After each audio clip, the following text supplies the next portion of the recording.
നമസ്കാരം. October 7-ന് Israel ആക്രമിച്ച് Hamas തീവ്രവാദികൾ തട്ടിക്കൊണ്ടുപോയ ബന്ദികളിൽ എത്ര പേർ ജീവിച്ചിരിപ്പുണ്ട് എന്നുള്ളത് സംബന്ധിച്ച് വിവിധ റിപ്പോർട്ടുകളാണ് പുറത്തു വന്നുകൊണ്ടിരിക്കുന്നത്. എന്നാൽ കഴിഞ്ഞ ദിവസം വാൾ സ്ട്രീറ്റ് ജേണൽ പുറത്തുവിട്ട ഒരു റിപ്പോർട്ട് ഏവരെയും ഞെട്ടിപ്പിക്കുന്നതാണ്.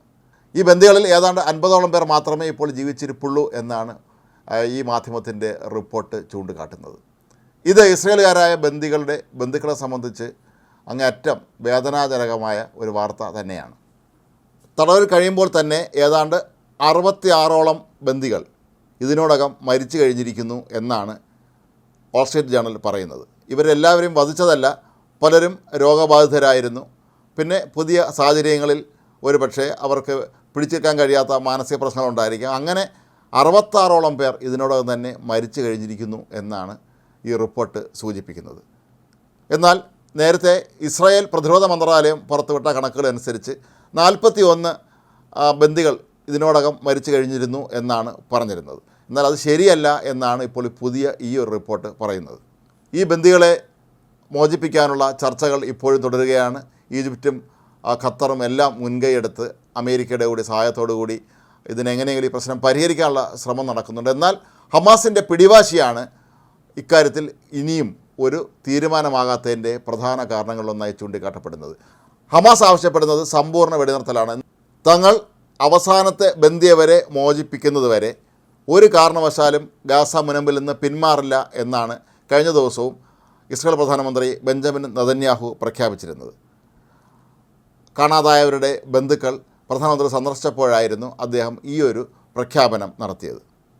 നിലവിൽ ഏതാണ്ട് 120ഓളം ഇസ്രായേൽ പൗരന്മാർ ബന്ദികളായി ഹമാസിൻ്റെ കൈവശമുണ്ട് എന്നാണ് കരുതപ്പെടുന്നത്. ഇവരിൽ 116 പേരെ ഒക്ടോബർ 7-ന് നടന്ന ആക്രമണത്തിൻ്റെ പശ്ചാത്തലത്തിൽ അവിടെ നിന്നവരെ പിടികൂടി കൊണ്ടുവന്നതാണ് എന്നുള്ളത് ഉറപ്പാണ്. മറ്റ് 4 പേരെ വിവിധ സന്ദർഭങ്ങളിൽ അല്ലാതെ ഇവർ ബന്ദികളാക്കിയതാണ്.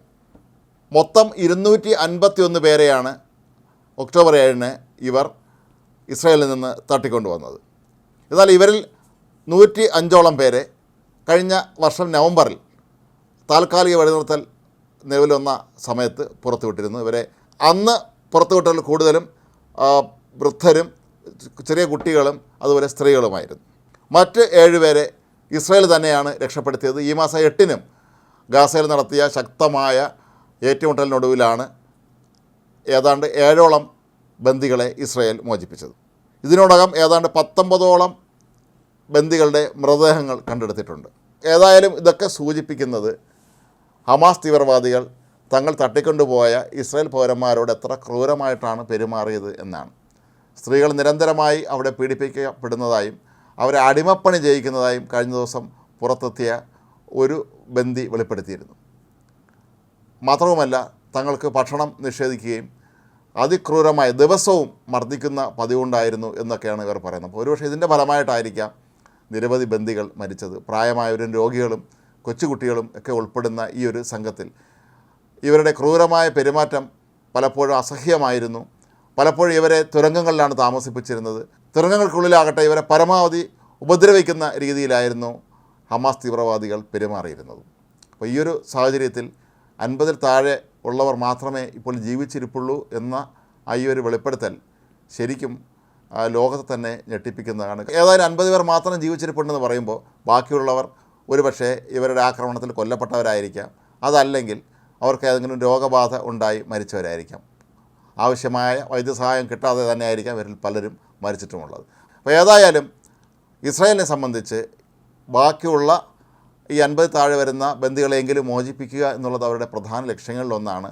അതിനുവേണ്ടിയായിരിക്കാം ഒരുപക്ഷെ ഇപ്പോൾ ഹിസ്ബുള്ളയ്ക്കെതിരെ എല്ലാം തന്നെ യുദ്ധം പ്രഖ്യാപിച്ച് പരമാവധി തീവ്രവാദ സംഘടനകളെ തളർത്താൻ ഇസ്രായേൽ ശ്രമിക്കുന്നത്.